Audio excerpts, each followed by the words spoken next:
Hello everyone, मैं वैभव सिंह आप सबका स्वागत करता हूं मार्गदर्शन शिक्षा केंद्र यूट्यूब चैनल पे। आशा करता हूं सब लोग ठीक होंगे, अपनी तबीयत का पूरा पूरा ख्याल रख रहे होंगे और अपनी पढ़ाई में पूरी पूरी मेहनत कर रहे होंगे। तो चलिए बिना किसी देरी के आज की वीडियो को शुरू कर देते हैं। ये वीडियो होने वाली है हमारी करंट अपडेट की, मॉर्निंग करंट अपडेट की। क्या डेट है आज? 24 मार्च 2023। तो 24 मार्च 2023 की मॉर्निंग करंट अपडेट की वीडियो होने वाली है। पहली न्यूज देखते हैं। पहली न्यूज क्या है? इसरो इनिशिएटेड युवा विज्ञानी कार्यक्रम यूवी का प्रोग्राम। तो इसरो ने एक प्रोग्राम इनिशिएट किया है जिसका नाम क्या है? युवा विज्ञानी कार्यक्रम, या फिर यूवी का उसको शॉर्ट फॉर्म में कहते हैं। तो ये प्रोग्राम है जो किसके द्वारा इनिशिएट किया गया है? इसरो के द्वारा। इसरो मतलब इंडियन स्पेस रिसर्च ऑर्गेनाइजेशन, वो ऑर्गेनाइजेशन इंडिया की, जो इंडिया का स्पेस सेक्टर है, जो इंडिया का अंतरिक्ष वाला सेक्टर, उसमें जो काम करती है वो वाली ऑर्गेनाइजेशन है आपकी इसरो। ठीक है, तो इसरो ने ये प्रोग्राम लॉन्च किया है। क्या नाम है प्रोग्राम का? यूवी का। तो ये प्रोग्राम लॉन्च क्यों किया गया इसरो के द्वारा? देखिए, ये प्रोग्राम लॉन्च किया गया ताकि जो बच्चे हैं, जो यंग बच्चे हैं, जो अभी स्कूल्स में पढ़ रहे हैं ना, उन लोगों को जो स्टीम सब्जेक्ट्स हैं, स्टीम जो सब्जेक्ट है उनकी तरफ क्या है, आकर्षित किया जा सके, उनकी क्यूरियोसिटी बढ़ाया जा सके इन सब सब्जेक्ट की तरफ। अब स्टीम सब्जेक्ट क्या है ना, और उनकी 9th स्टैंडर्ड वालों की स्पेशली यहाँ पे बात हो रही है।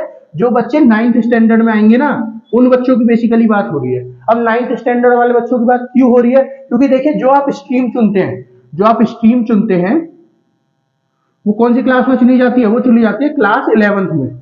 ठीक है, तो जब 9th से बच्चा स्टार्ट होगा क्यूरियोसिटी लेना, फिर 9th के अंदर फिर 10th के अंदर 2 साल में जानेगा उस सब्जेक्ट को, जब तो उसके अंदर फिर बच्चे को लेने की और ज्यादा उत्सुकता बढ़ेगी।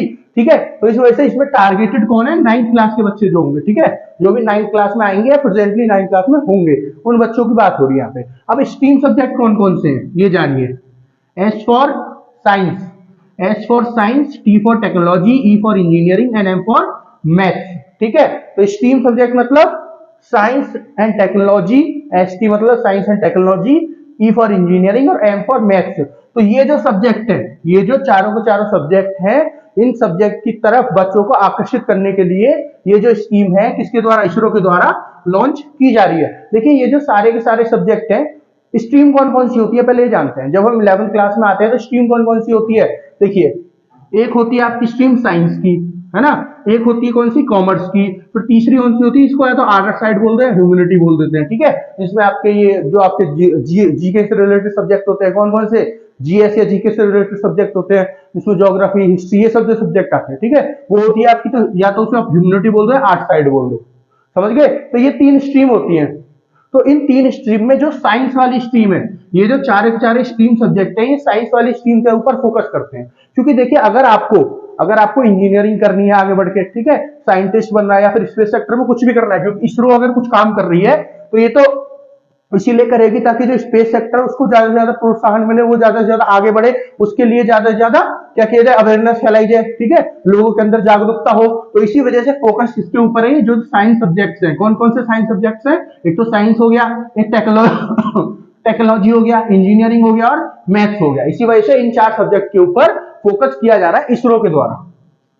ठीक है, ताकि बच्चों की क्यूरियोसिटी बढ़ सके, बच्चे इन सब्जेक्ट की तरफ अवेयर हो सके, जान सके इनके बारे में, है ना, और अपनी जो है इंटरेस्ट इनके अंदर ला सके। अब मैंने आपको बताया जो 9th क्लास के बच्चे उनको टारगेट किया जाएगा। तो हर एक स्टेट और यूनियन टेरिटरी में से हर एक राज्य, ठीक है, केंद्र शासित प्रदेश, यूटी मतलब यूनियन टेरिटरी मतलब केंद्र शासित प्रदेश में से 3-3 बच्चे चुने जाएंगे हर एक में से। ठीक है, इसरो के द्वारा। और फिर इनको क्या किया जाएगा? फिर इनको जो इनके पास वाले जो रीजनल सेक्टर होंगे, जो इसरो के रीजनल सेक्टर होंगे, रीजनल सेक्टर्स मतलब जो रीजनल ऑफिस होंगे, रीजनल ऑफिस मतलब देखिए, एक तो हेडक्वार्टर होता है, जहां पे होता है हेडक्वार्टर एक मेन पॉइंट पे, जैसे दिल्ली में होगा इसरो का, ऐसे करके हेडक्वार्टर होगा। फिर अलग अलग जगहों पे अलग अलग जो शहर होते हैं, अलग अलग राज्यों के अलग अलग शहर में क्या करते हैं, ये अपने सेंटर्स खोल लेते हैं। ठीक है, ताकि जो वहां के आसपास के लोग हैं वहां पे काम कर सके आके।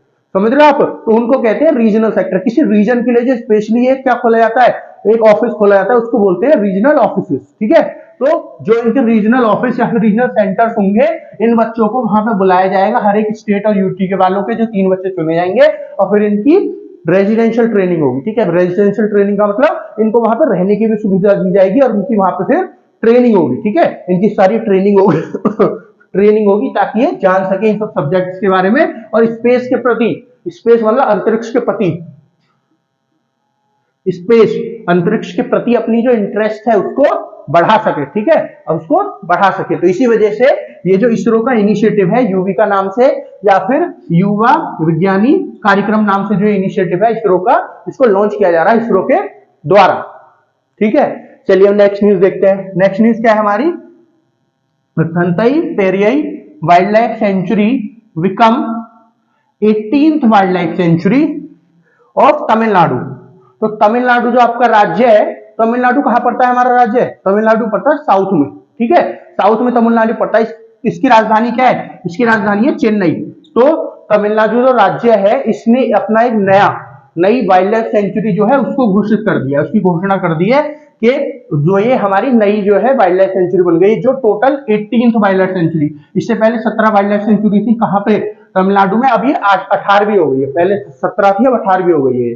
कौन सी है, Thanthai Periyar wildlife sanctuary, Thanthai Periyar wildlife sanctuary. इस वाइल्ड लाइफ सेंचुरी को क्या घोषित कर दिया गया है, 18th wildlife sanctuary of Tamil Nadu, ठीक है, जो कितने एरिया में फैली हुई है, ये जो आपकी वाइल्ड लाइफ सेंचुरी है 80,567 हेक्टेयर के एरिया में फैली हुई है, ठीक है, कितने में, हेक्टेयर में फैली हुई है, समझ गए आप, कितने में, 80,567 हेक्टेयर में। ये जो है ये इसका एरिया है, जो हेक्टेयर में है ना, ये इसका एरिया है, ठीक है, इस हेक्टेयर में इसका एरिया है जिसमें ये पूरी वाइल्ड लाइफ सेंचुरी फैली हुई है। ये किस इलाके में फैली हुई है, ये जो तमिलनाडु है इसके किस इलाके में फैली हुई है, देखिए ये जो है जंगल का एरिया है पूरा, ठीक है। ये वाइल्ड लाइफ सेंचुरी होती है जंगल के एरिया में होती है, क्यों, क्योंकि यहाँ पे जंगल जो जानवर होते हैं, जानवर हो गए मतलब एनिमल्स हो गए, पक्षी हो गए, बर्ड्स वगैरह, ये सब यहाँ पे रहते हैं, ठीक है। तो कितने भी खतरनाक से खतरनाक जानवर हो सकते हैं,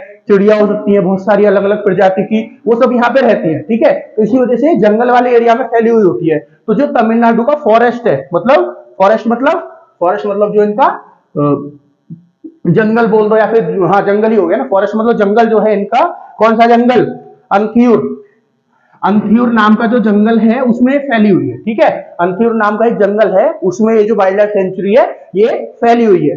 यहाँ पे टोटल मतलब कौन कौन सी प्रजाति यहाँ पे पाई जाती हैं, अगर उसकी बात करें तो टोटल 21 प्रजाति यहाँ पे मैमल्स की पाई जाती है, ठीक है। अब मैमल्स कौन होते हैं, देखिए जो जानवर होते हैं ना, जब आपने कभी बायोलॉजी अगर पढ़ी हो 10th तक, तो 10th में मेरे हिसाब से 8th में शायद आ जाता है, ठीक है, 7th नहीं, 8th में नहीं, 9th या 10th में आता है, 9th में शायद आता है, किसके बारे में, मैमल्स के बारे में। मैमल्स कौन होते हैं, देखिए ऐसे जानवर या फिर इंसान भी, ऐसा कोई भी जीव या जंतु जो बच्चों को जन्म देता हो डायरेक्ट, ठीक है, जो अंडे ना देता हो, जो डायरेक्ट बच्चों को जन्म देता हो। तो जो मनुष्य होते हैं ये भी मैमल्स होते हैं, ठीक है, जो हम लोग भी जो है डायरेक्ट बच्चों को जन्म देते हैं, जो महिलाएं होती हैं।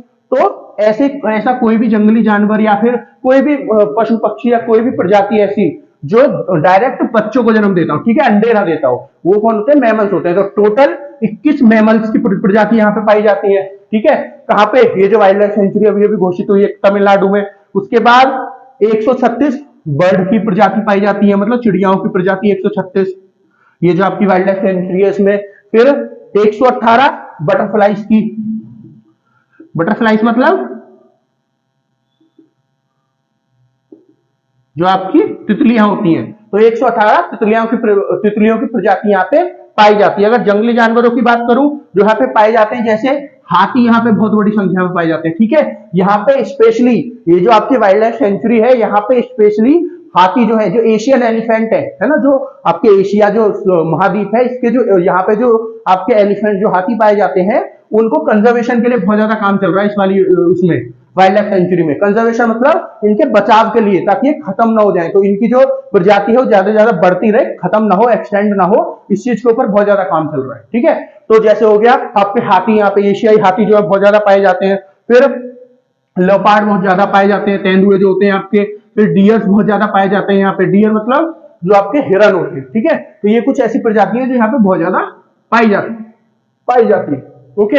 अगर बात करूं ट्राइबल लोग पीपल्स की, ट्राइबल पीपल्स मतलब आप ये समझ लो आदिवासी लोग जैसे होते हैं, है ना, आदिवासी लोग जो जंगल में रहते हैं, ठीक है, जिनका ठिकाना हमेशा से जंगल में रहा है। तो ये जो जंगल है आपका, ये जो जंगल है जहां पे वाइल्ड लाइफ सेंचुरी है आपकी, इस जंगल में भी लोग रहते होंगे। कौन सा जंगल है ये?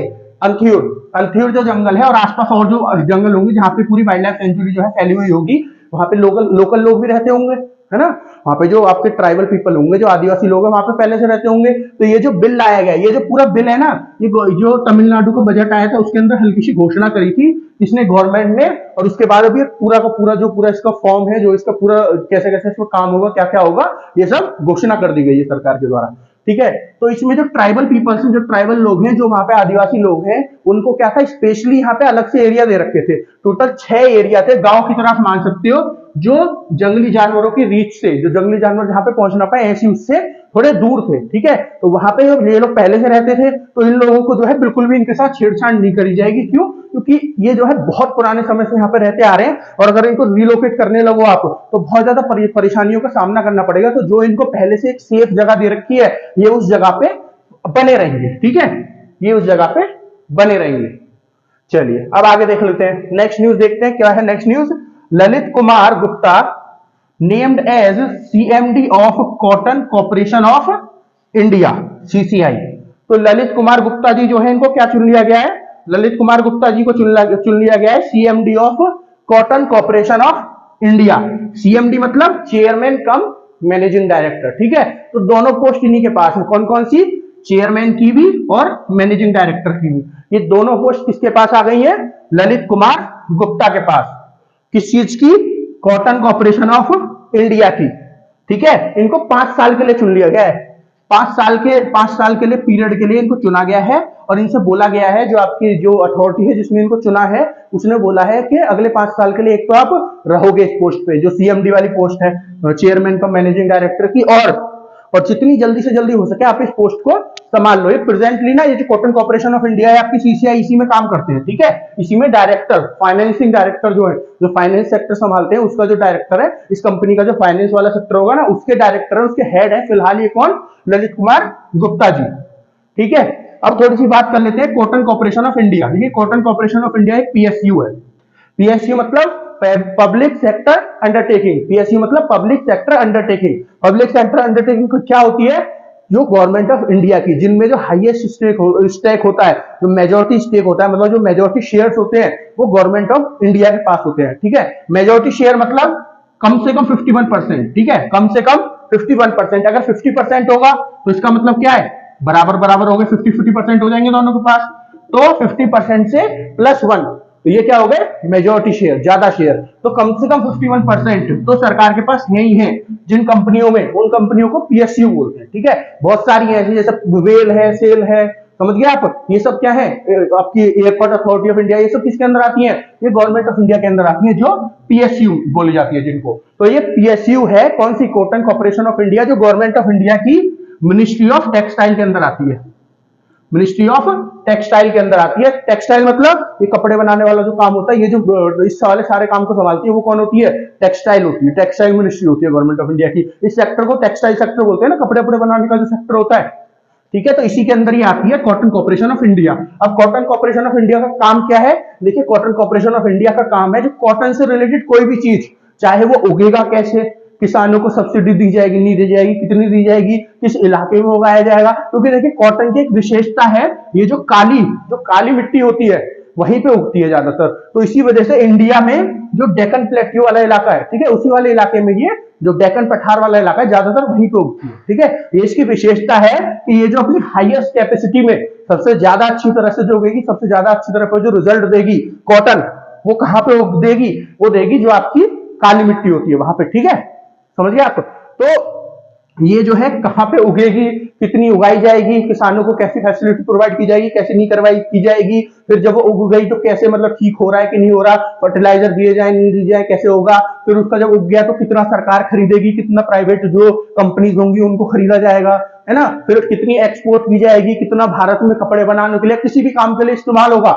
जो भी रिलेटेड काम, कॉटन से रिलेटेड जो भी काम होता है भारत के अंदर, वो सब कौन देखता है? वो देखती है कॉटन कॉर्पोरेशन ऑफ इंडिया। कौन देखती है? Cotton Corporation of India.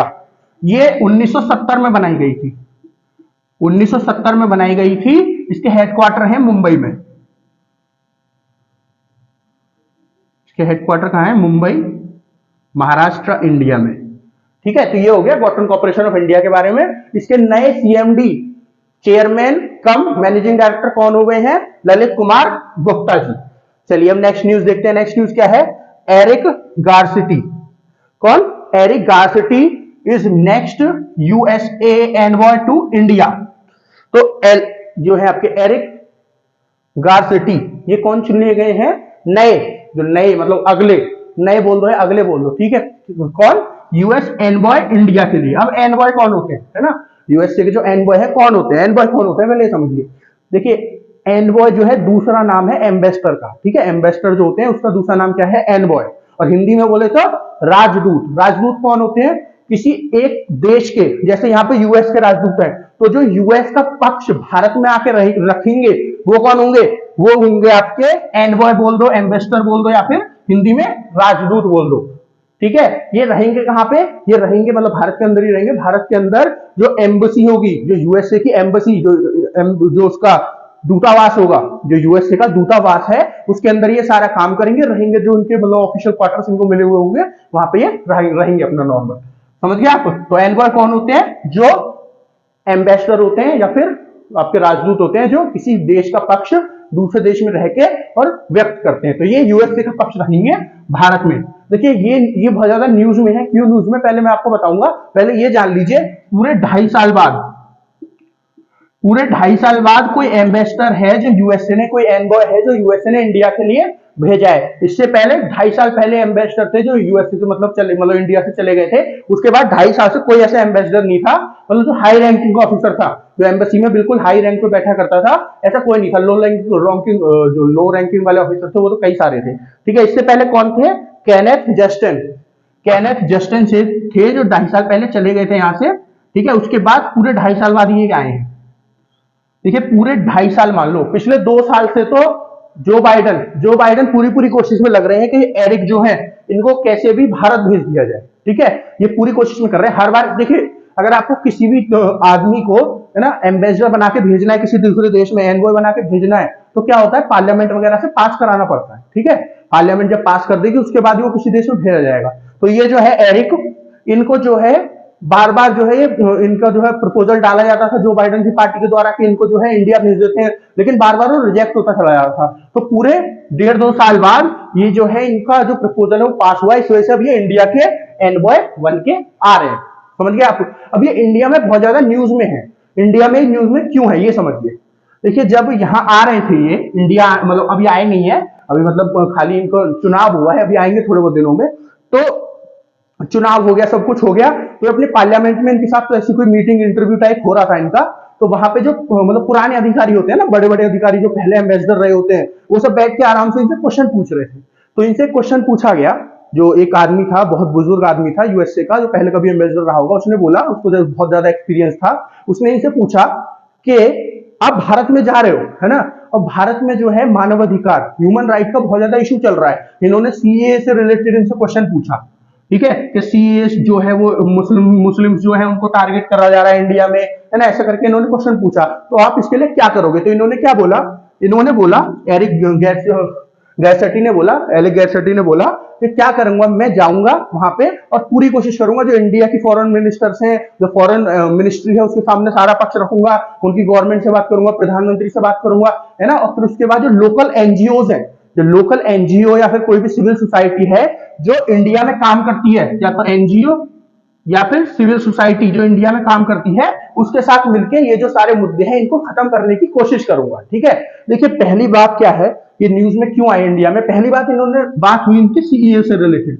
देखिए सीएए क्या है क्या नहीं है, देखो यूएसए को पता है, जानबूझ के कर रहा है, नहीं पता, आई डोंट नो, है ना, मुझे नहीं पता क्या चक्कर है। मुझे लगता है इनको पता है, लेकिन इनको कोई ना कोई मुद्दा चाहिए, इस वजह से सीएए को पकड़े बैठे हुए हैं। क्योंकि अगर आप सीएए को पढ़ोगे ना, तो वहां पे सब कुछ पता है, आप सबने पढ़ ही लिया होगा सीएए, जैसे आप लगातार एग्जाम की तैयारी कर रहे होगे। लेकिन फिर भी अगर आपने नहीं पढ़ा तो क्यों भी टाइम मिलेगा तो पढ़ा देंगे सीएए। क्या है ये सीएए जो है, इसमें क्या था?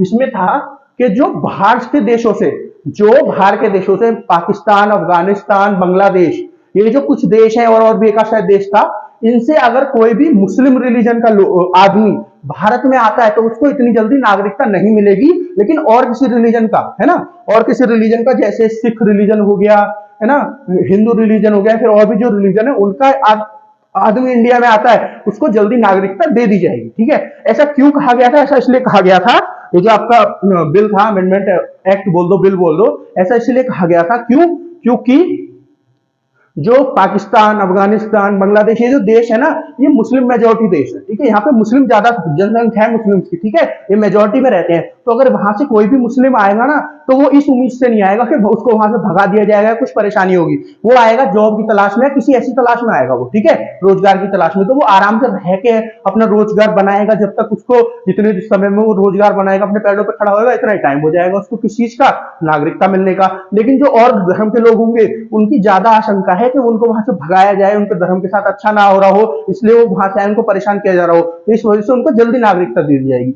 तो ये जो था आपका सीएए, ये भारत के जो मुस्लिम है उनसे रिलेटेड था ही नहीं। ठीक है, बाहर के देशों के जो मुस्लिम है उनसे रिलेटेड था। ठीक है, तो इसको जबरदस्ती, इंडिया में इतना सारा प्रोटेस्ट हुआ था सीएए को लेके, है ना, हुआ था ना सीएए को लेके, एनआरसी को लेके हुआ था। इसके साथ में लोगों को बहुत ज्यादा, देखिए अगर उस समय जो भीड़ हो रही थी उनमें से 90% लोगों को पता ही नहीं था सीए क्या है। बस लोगों ने बोल दिया चलो ऐसे करके प्रोटेस्ट करना है, और सब आके दंगा करना शुरू कर दिया लोगों ने। समझ रहे हो आप? तो बहुत सारी कंट्री को इसके बारे में पता ही नहीं है था क्या, और पता भी है ना। देखिए इतने बड़े बड़े ऑफिसर्स हैं, पता तो होता है सबको, ये अलग बात है, ये कहने की बात है कि पता नहीं है, लेकिन पता सबको होता है। लेकिन कोई ना कोई मुद्दा तो चाहिए, कोई ना कोई मुद्दा तो ऐसा चाहिए जिसके ऊपर काम किया जा सके। ठीक है, तो इसी चीज के लिए इसको जबरदस्ती इसको बढ़ाया जा रहा है यूएसए के द्वारा। फिर दूसरी चीज जिसके लिए आशंका है, किस चीज के लिए, तो सबसे बड़ी आशंका है वो है एनजीओ और सिविल सोसाइटीज। ठीक है, या कोई भी लोकल ऑर्गेनाइजेशन जो यूएसए के द्वारा फंड खरीद जा रही है।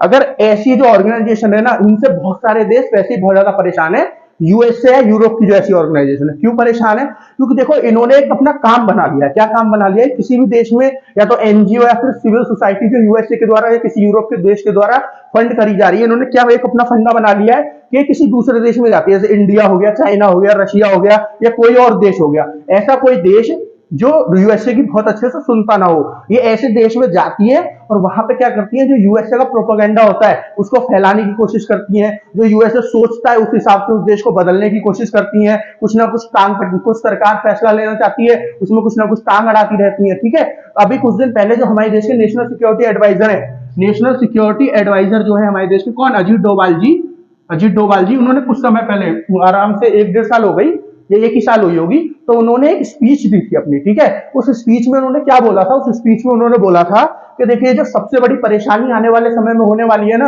किसी भी देश के लिए, वो क्या परेशानी होने वाली है? वो होने वाली है जो एनजीओ और आपकी सिविल सोसाइटीज है, ये सबसे बड़ी परेशानी होने वाली है। क्यों? क्योंकि देखो इनको एक तो कोई कंट्री भगा नहीं सकती, क्योंकि ये नाम से एनजीओ और सिविल सोसाइटी के नाम से आती है कि हम लोग तो अच्छा काम करने के लिए आए, जो आपके यहाँ परेशानी हो रही है उनको सही करने के लिए आए, जो गरीब लोग हैं उनकी मदद करने के लिए आए। लेकिन यहाँ आके अपनी जो कंट्री, अपना जो देश है यूएस और यूरोप का, उनका प्रोपेगेंडा फैलाती है। जो कंट्री है उसकी सरकार को परेशान करती है, उनका काम नहीं करने देती है। कोई हमको प्रोजेक्ट बनाना है उसके पीछे पड़ जाती है, उसको बनाने नहीं देती है, डेवलपमेंट नहीं होने देती है। ठीक है, तो इस वजह से सबसे बड़ी परेशानी है ये। और इन्होंने क्या बोला है, जो आपके एरिक है, इन्होंने बोला है मैं इनके साथ मिलकर काम करूंगा, है ना।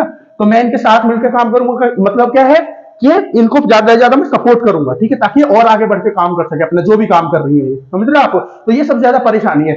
जो यूएसए की एनजीओ और सिविल सोसाइटी है ना, पिछले कुछ दिनों में ना बहुत सारे ऐसे देश हैं जिन्होंने इनको क्या कर दिया, बैन कर दिया। जैसे रशिया ने इनको बैन कर रखा है, चाइना ने तो बैन कर ही रखा है, और भी बहुत सारे देश हैं जिनको इन्होंने बैन कर रखा है। ये जो सिविल सोसाइटी और एनजीओ जिन्होंने बैन कर रखा है जिन देशों ने, हालांकि भारत ने नहीं कर रखा, लेकिन परेशानी भारत में भी ये बहुत ज्यादा लेके आते हैं, समझ रहे हो। तो इसी वजह से न्यूज में थे। अच्छा, एक और चीज की वजह से न्यूज में थे ये कि जब पता चला कि ये इंडिया में आ रहे हैं, नए एम्बेसडर बन के, नए एनवॉय बन के आ रहे हैं, तो एस जयशंकर साहब का एक इंटरव्यू चल रहा था। एस जयशंकर साहब को तो जानते हो आप, जो हमारे देश के एक्सटर्नल अफेयर मिनिस्टर है ना, जो हमारे देश के फॉरेन मिनिस्टर है, एक्सटर्नल अफेयर मिनिस्टर है, कौन? S Jaishankar sir. तो इनका इंटरव्यू चल रहा था, इनसे पूछा गया इन्हीं से रिलेटेड, ये जो है आपके कौन, एरिक से रिलेटेड एक क्वेश्चन पूछा गया कि देखो वो तो ऐसा ऐसा बोल रहे हैं सर, आप बताओ क्या बोलोगे कि सिविल सोसाइटीज के साथ काम करेंगे, सीए को मुद्दा उठाएंगे ना। उनसे पूछा गया जयशंकर साहब से, तो उन्होंने हंसते हुए बोला कोई बात नहीं, यूएसए को तो हम समझा ही देंगे, प्यार से आने तो दो उन्हें एक बार, है? एक बार एरिक को आने तो दो, हमारे देश में समझा देंगे उन्हें प्यार से। तो इस वजह से भी बहुत ज्यादा न्यूज में चला गया था टॉपिक। ठीक है, चलिए नेक्स्ट टॉपिक देखते हैं। आज का लास्ट टॉपिक क्या है? India remove security wall outside US high commission. अच्छा, अभी कुछ दिन पहले मैंने आपको न्यूज पढ़ाई थी, शायद कल या परसों पढ़ाई थी न्यूज। कौन सी न्यूज पढ़ाई थी कि एक खालिस्तानी एक प्रो खालिस्तानी ग्रुप ने इंडिया का जो हाई कमीशन है, कहां पे, यूके में, उसके ऊपर हमला कर दिया है। इंडिया का जो हाई कमीशन है यूके में, उसके ऊपर हमला किया और जो भारत का झंडा है उसको नीचे उतारने की कोशिश करी। ठीक है, ये मैंने न्यूज आपको पढ़ाई थी, समझिए आप। तो क्या हुआ, अब मैंने आपको उसमें ये चीज का भी जिक्र किया था, क्यों वो खालिस्तानी ग्रुप जो है, क्यों इंडिया की जो एम्बेसी है, देखिए हाई कमीशन क्या होता है, मैंने ये भी समझाया था, दोबारा समझा देता हूं। देखो, जो देश कॉमनवेल्थ के अंदर आते हैं, कॉमनवेल्थ का मतलब क्या है, कॉमनवेल्थ में कौन कौन से देश आते हैं, जो कॉमनवेल्थ गेम होते हैं ना, आपने सुना होगा, ओलंपिक गेम अलग होते हैं, कॉमनवेल्थ गेम जो होते हैं, तो वो देश जो कॉमनवेल्थ में आते हैं, जो कॉमनवेल्थ गेम खेलते हैं, कौन से देश होते हैं वो ये देश, वो वाले देश होते हैं जो कभी कभी ना कभी यूके की कॉलोनी रहे होंगे। जो यूके का जो साम्राज्य था, आपका ब्रिटिश साम्राज्य जो था, अंग्रेजों का जो साम्राज्य था, उसके अंदर आए थे, उसके अंडर आते थे। तो इंडिया भी आता था, पाकिस्तान भी आता था। तो जो ऐसे देश हैं जो कॉमन, वो सब देश जो यूएसए, जो यूके के अंदर आए थे कभी ना कभी, उन सब देशों को कॉमनवेल्थ में लाया जाता है। ठीक है, हालांकि बहुत सारे देश इससे बाहर भी निकल गए, लेकिन बहुत सारे देश इसमें हैं। तो जो भी देश कॉमनवेल्थ के अंदर आते हैं ना, वो जो उनकी जो आपकी क्या एम्बसीज होती हैं, उनका जो दूतावास होता है, उसको आपस में वो क्या बोलते हैं, उसको आपस में वो हाई कमिश्नर बोलते हैं। क्या बोलते हैं, हाई कमीशन।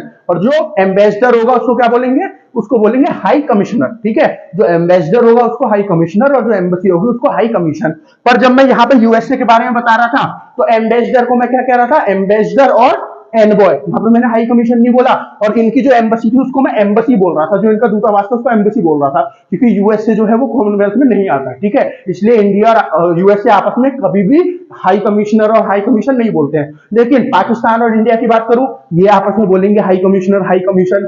ठीक है, ऐसे यूके की बात करूं, ये भी आपस में हाई कमिश्नर, हाई कमीशन बोलेंगे। ऑस्ट्रेलिया की बात करूं, ये भी आपस में बोलेंगे। कनाडा की बात करूं, ये भी बोलेंगे। ठीक है, तो ऐसे देश जो कॉमनवेल्थ में आते हैं, ठीक है, और कॉमनवेल्थ में कौन से आते हैं, जो कभी ना कभी यूके की कॉलोनी रहे थे। ठीक है, वो सब देश आपस में अपनी एम्बेसीज को क्या बोलते हैं, हाई कमीशन। ठीक है, तो जो इंडिया का हाई कमीशन यूके में है, मतलब एम्बेसी जो यूके में है, उसके ऊपर हमला हुआ था। क्यों हुआ था, मैंने आपको बताया था ना, जो एक खालिस्तानी जो एक खालिस्तानी ग्रुप है, कहां पे, पंजाब में, वारिस पंजाब दे ना, जिसके लीडर थे अमृतपाल सिंह, जो उसके लीडर थे, उनको पकड़ने के लिए पुलिस जो है पंजाब में घूम रही है, अमृतपाल सिंह जी को पकड़ने के लिए। ठीक है, जो इनका ग्रुप था, कौन सा, वारिस पंजाब दे, वो जो ग्रुप था, प्रो खालिस्तानी ग्रुप था, उसके जो लीडर हैं उनको पकड़ने के लिए पंजाब पुलिस घूम रही है। बहुत सारे वारिस पंजाब दे के जो इनके लीडर होंगे और जो इसके सदस्य होंगे, उनको पकड़ भी लिया पुलिस ने, लेकिन अभी ये हाथ में नहीं आए। तो इनको पकड़ने के लिए पुलिस पीछे जा रही है, इनको पकड़ने के लिए पुलिस भाग रहे पुलिस से, और पुलिस इनको पकड़ रही है। इसी बात से नाराज होकर ये जो प्रो खालिस्तानी ग्रुप है, इसने इंडिया के एम्बेसी के ऊपर यूके में हमला कर दिया था। अच्छा, खालिस्तानी, आप लोग समझते हो खालिस्तानी क्या है, खालिस्तान क्या है या खालिस्तानी क्या होता है। जो खालिस्तान वाला प्रोपोगेंडा है, जो खालिस्तान वाला प्रोपोगेंडा, उसको जो वो करते हैं, सपोर्ट करते हैं, उनको खालिस्तानी कहते हैं। अब खालिस्तान वाला प्रोपोगेंडा क्या है, देखिए, खालिस्तान वाला प्रोपोगेंडा ये है कि जो पंजाब है, ठीक है, पहले जब ये सबसे पहली बार खालिस्तान की बात आई थी ना, तो जो पूरा पंजाब है, जो इंडिया के पास आता है, जो पाकिस्तान के पास आता है, इस पूरे पंजाब को बिल्कुल एक अलग करके और एक नया देश बना दिया जाए पंजाबियों के लिए, जिसका नाम खालिस्तान हो, ये डिमांड थी। ठीक है, लेकिन इस समय पे जो खालिस्तान की डिमांड चल रही है, वो चल रही है किसके, उससे, आईएसआई, जो पाकिस्तान की एजेंसी है, उससे सपोर्ट की जा रही है। वो जो है वो सपोर्ट कर रहे हैं इन लोगों को। और ये अब क्या बोल रहे हैं कि पाकिस्तान वाला जो पंजाब है वो तो पाकिस्तान के पास रहे, लेकिन जो हिंदुस्तान वाला पंजाब है उसको अलग एक देश बना दो पंजाबियों के लिए, और उसका नाम खालिस्तान हो। ठीक है, ऐसी ये है खालिस्तान की पूरी डिमांड जो है, समझ गए आप। इस समय पे क्या चल रही है ये भी मैंने आपको बता दी, पाकिस्तान के द्वारा सपोर्टेड है, और पहले समय पे क्या थी वो भी मैंने आपको बता दी। ठीक है, तो ये जो ग्रुप है, इसने इंडिया के जो हाई कमीशन है, इसके ऊपर हाई कमीशन, इसके ऊपर हमला कर दिया। ठीक है, ठीक है, हमारा झंडा नीचे गिराने की कोशिश करी, फिर वो हमने बचा लिया, वो सब एक अलग बात है, मैंने आपको पिछली न्यूज में बता रखा है। फिर मैंने आपसे जिक्र किया कि देखिए, कोई एम्बेसी होगी, मान लो कोई यूके की जैसे एम्बेसी है, तो इंडिया का जो सबसे पॉश इलाका है दिल्ली में, पहले तो ये जो एम्बेसीज होती है या फिर हाई कमीशन होता है, ये कहाँ होते हैं, ये आपके कैपिटल में होते हैं, राजधानी में होते हैं। जैसे जो यूके के अंदर इंडिया का हाई कमीशन है, इसके ऊपर हमला हुआ, ये कहाँ है, लंदन में। तो यूके की राजधानी क्या है, लंदन, तो लंदन में है ये। ठीक है, और इंडिया, ये जो है यूके का हाई कमीशन है, ये कहाँ है, दिल्ली में। ठीक है, इंडिया की राजधानी दिल्ली में। और जो भी कैपिटल का, जो भी राजधानी का सबसे वो होता है, महफूज इलाका होता है, सबसे सिक्योरिटी वाला इलाका होता है, जहां कोई भी ना घुस पाए, इवन मीडिया वाले भी नहीं घुस पाते बहुत बार। तो यहाँ पे ऐसे इलाके में होती है एम्बेसीज। तो ऐसे इलाके में होने के बावजूद अगर इंडिया की एम्बेसी पे ऐसा हमला हो गया तो सीधी साधी बात है कि वहां की सिक्योरिटी पे, इंडिया की जो एम्बेसी है उसकी सिक्योरिटी पे तो सवाल उठते हैं।